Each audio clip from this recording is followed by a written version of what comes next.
रियासती वज़ीर animal husbandry T Srinivas Yadav ने असम्बली हल्के खैरताबाद के NBT नगर बस्ती दवाखाने में पोलियो ड्रॉप सेंटर का इफ्तिताह किया।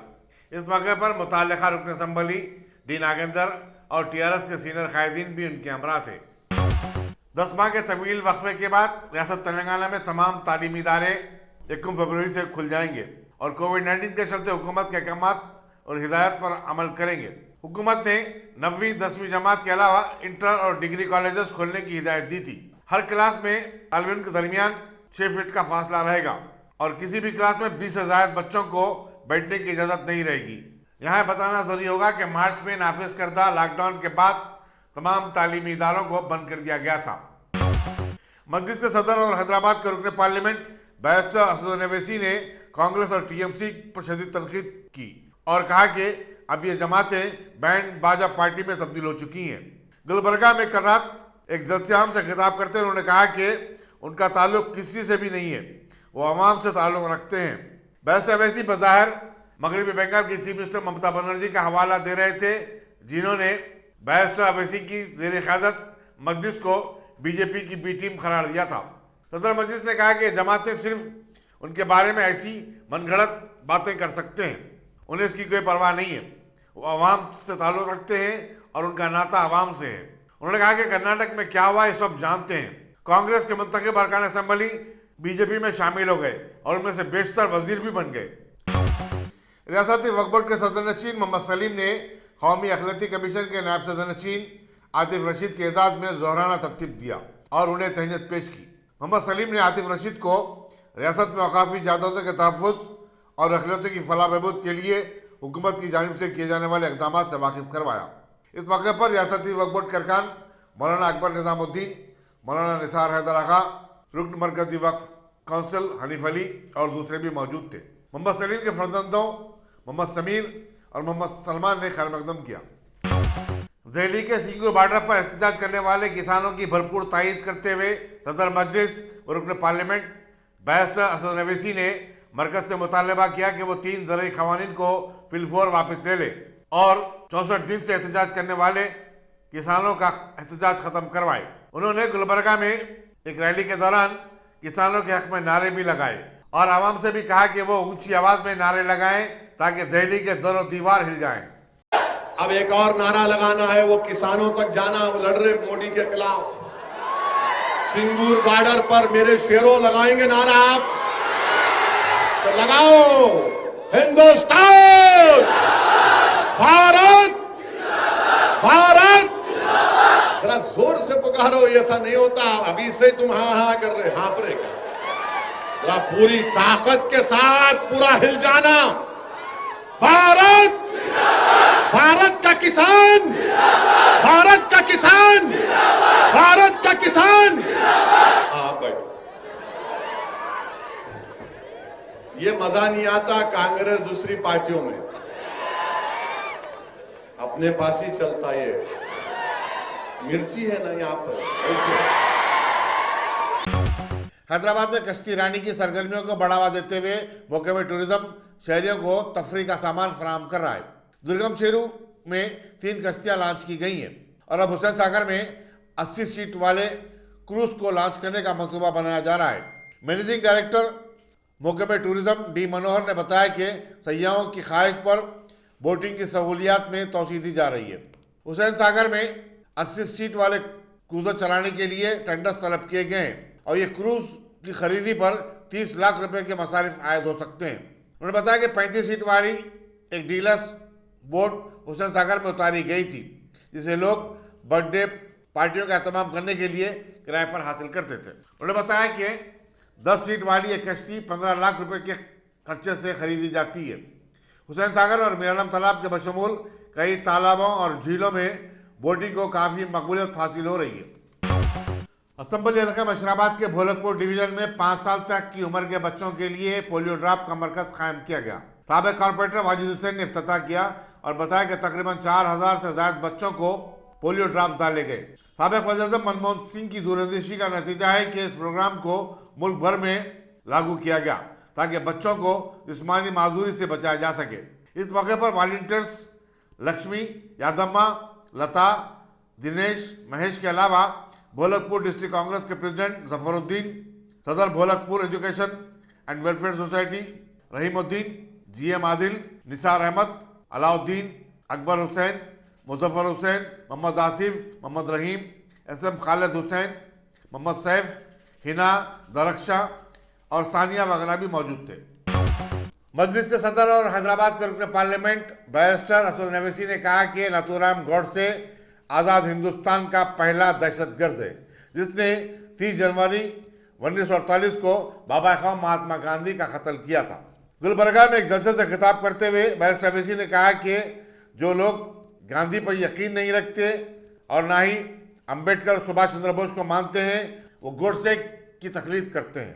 एक तरफ महात्मा गांधी को खराज अकीदत तो पेश किया जाता है, दूसरी तरफ सावरकर की, जिसने महात्मा गांधी के कत्ल की साजिश रचाई थी, पूजा की जाती है। बैरिस्टर नवेसी ने कहा कि जस्टिस कपूर कमीशन की रिपोर्ट में साफ तौर पर बताया गया कि सावरकर महात्मा गांधी के कत्ल की साजिश रचा था।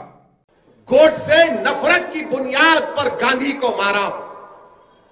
गॉडसे इस मुल्क को हिंदू राष्ट्र बनाना चाहता था।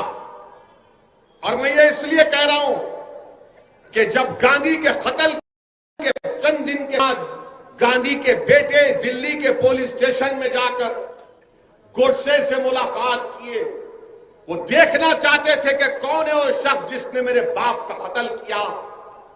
वो समझ रहे थे कि कोई दिखने में बड़ा डरौनी चेहरा होगा, हैवान होगा, मगर जब जाकर देखा तो कहा किसने मारा मेरे पिता को, तो कहा ये खुद आवाज आई कि मैंने तुम्हारे बाप को गोली मारी, मेरा नाम नाथूराम गॉडसे है। क्यों मारी, गांधी के बेटे ने पूछा। तो क्या जवाब दिया गॉडसे ने, कोई वजह नहीं, सिर्फ पॉलिटिकल वजह है। अब समझ में आई तुमको बात कि पॉलिटिकल ये गॉडसे के जितने मौजूदा चेले हैं जो इख्तिदार की कुर्सियों पर बैठकर भारत में हिंदू और मुसलमानों की नफरत पैदा कर रहे, ये गांधी के मानने वाले नहीं, ये अंबेडकर के संविधान के मानने वाले नहीं, ये नेताजी सुभाष चंद्र बोस की कुर्बानियों को मानने वाले नहीं, ये जौहर बरादरान और मौलाना अबुल कलाम आजाद की कुर्बानियों को मानने वाले नहीं, ये गॉडसे के जानशीन है। और ये तमाम गॉडसे के जानशीनों ने ही दिल्ली की सड़कों पर सिखों का कत्लेआम किया। ये तमाम गॉडसे के जानशीनों ने ही भारत की सरजमीन में हिंदू और मुसलमानों में फसाद करवाया। ये तमाम गॉडसे के जानशीन है जिन्होंने 6 दिसंबर को बाबरी मस्जिद शहीद की। ये तमाम गॉडसे के जानशीन है जिन्होंने आसाम में नल्ली का मैसेकर किया। ये तमाम गॉडसे के जानशीन है जिन्होंने मुरादाबाद में फसाद किया। हर जगह पर अगर देखा जाए तो गॉडसे के चाहने वाले हैं, क्योंकि गांधी का जो चाहने वाला है, यकीनन गांधी हिंदू थे, अपने मजहब पर चलते थे, राम को बड़ा मानने वाले थे, मगर गांधी जिस मोहब्बत और अकीदे से राम को मानते थे, ये आज मौजूदा दौर के गॉडसे राम के नाम पर मुल्क में नफरत पैदा करना चाहते हैं। क्योंकि जब गांधी को गोली मारी गई तो गांधी ने क्या कहा है, राम कहा। गांधी ने क्या कहा था। इसलिए नौजवानों फर्क समझो, ये गॉडसे के जानशीन जो आज हमारे सामने हैं, इनको पहचानो, जो नफरत पैदा करना चाहते हैं हमारे भारत में। इनके पास इख्तिदार होगा, इनके पास ताकत होगी, मगर याद रखो इंसान की तारीख गवाह है कि हमेशा जीत मोहब्बत की हुई है, नफरत को शिकस्त हुई है, और इंशाअल्लाह ताला मोहब्बत गालिब होगी शिकस्त को, और ये नफरत को शिकस्त होगी इंशाअल्लाह ताला। शमशाबाद की एसओटी ने मैलार्जुपल्ली के टाटा नगर में गुटखा तैयार करने वाले एक कारखाने पर धावा किया और 20 लाख रुपए मालियती मुख्तलिफ ब्रांड्स के गुटखे जब्त किए। पुलिस मैलार्जुपल्ली मसरूफ तहकीकात है। रियासती वजीर women's and child welfare T Satyavathi Rathore ने महबूबाबाद डिस्ट्रिक्ट एरिया हॉस्पिटल में बच्चों में पोलियो ड्रॉप्स डालने के मरकज का इफ्तिताह किया और बताया कि पूरे जिले में 46 मराकज पर 5 साल तक की उम्र के 75,000 बच्चों को पोलियो ड्रॉप डाले गए।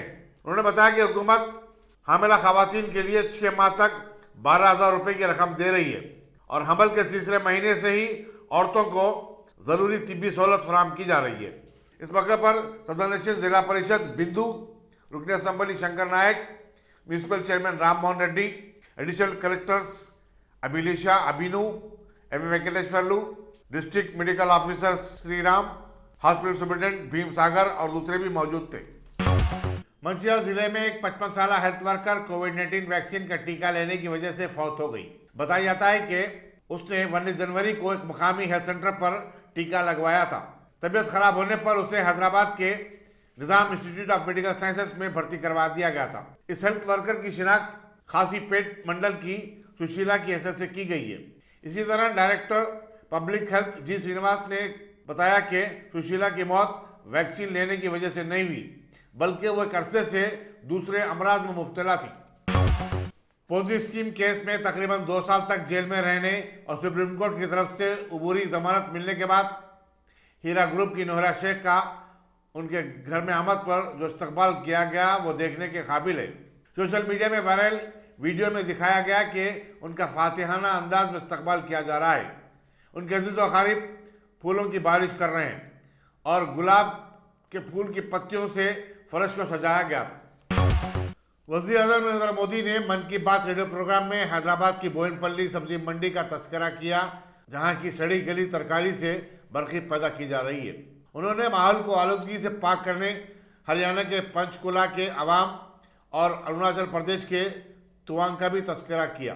मोदी ने कहा कि बोयनपल्ली सब्जी मंडी में जो तरकारी सड़ जाती है वो कचरे की बजाय एक असासा साबित हो रही है। वज़ीर-ए-आज़म का ये साल 2021 का पहला रेडियो प्रोग्राम था। उन्होंने अब तक 73 प्रोग्राम कर चुके हैं। मोदी ने 2014 में बसगता आने के बाद हर महीने की आखिरी इतवार को रेडियो प्रोग्राम मन की बात के जरिए कौम से खिताब करने का सिलसिला शुरू किया था। 26 जनवरी को दिल्ली में पुलिस और एहतजाजी किसानों की झड़पों के वाक़यात के बाद दिल्ली पुलिस में एक किस्म का खौफ का माहौल पाया जाता है। सोशल मीडिया में वायरल एक वीडियो से साबित होता है कि दिल्ली पुलिस के कारिंदे अब जय जवान जय किसान जैसे नारे लगाने पर मजबूर हो गए हैं। वीडियो में डिप्टी कमिश्नर पुलिस के रुतबे के अहदेदार को ये कहते हुए भी सुना गया कि किसानों के साथ नरमी बरती जाए वरना वो हम पर चढ़ जाएंगे। साबिक वज़ीर-ए-आज़म लाल बहादुर शास्त्री का दिया गया नारा जय जवान जय किसान अब दिल्ली की गलियों में भी फिर एक बार मकबूल हो रहा है। इसका मतलब ये है कि वज़ीर-ए-आज़म नरेंद्र मोदी की हुकूमत किसानों के एहतजाज के सबब ज़वाल के करीब जा चुकी है। शांति से इनको समझाओ वरना ये हम लोगों के ऊपर से जाएंगे, मानते हो? जय जवान जय किसान। देखिए दिल्ली पुलिस भी इनको ये जय जवान जय किसान का नारा लगा रहे हैं। यहाँ पे किसान भी ये करे हुए हैं जिस तरीके से यहाँ पे देखिए किस तरीके से यहाँ पे मगरबी बंगाल की चीफ मिनिस्टर ममता बनर्जी पर एक बड़ा हमला करते हुए मरकजी वज़ीर दाखिला अमित शाह ने कहा कि ममता बनर्जी अपने भतीजे के लिए काम कर रही हैं और इसी वजह से वो असम्बली के चुनाव के वक्त तनहा हो जाएंगी। अमित शाह इतवार को दोमूर जिला में एक आम जलसे से खिताब कर रहे थे। उन्होंने कहा कि टीएमसी ने शुरू में माँ माटी मनुष्य का नारा दिया था, लेकिन अब लूट मार बदनवानियों और एक तबके की खुशामद में लगी हुई है। ऐसे में उन्हें यकीन है कि बीजेपी रियासत में अपनी आइंदा हुकूमत बनाएगी।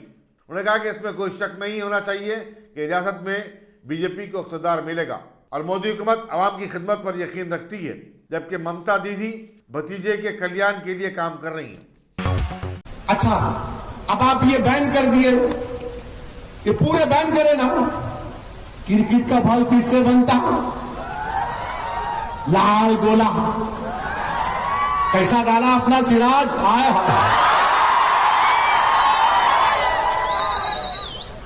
बुमराह भी खूब डाला, जीते हम। वो बॉल किसका बनता? बकरी के चमड़े से बनता। कैसा बनता बॉल? वो कैसा स्विंग होता? यूं होता नहीं होता? कैसा बनता? वो मुर्गी के चमड़े से बनता। बकरी के चमड़े से बनता है। क्रिकेट खेलेंगे मगर तुम मटन नहीं खाना। ये क्या बात है भाई? मेरे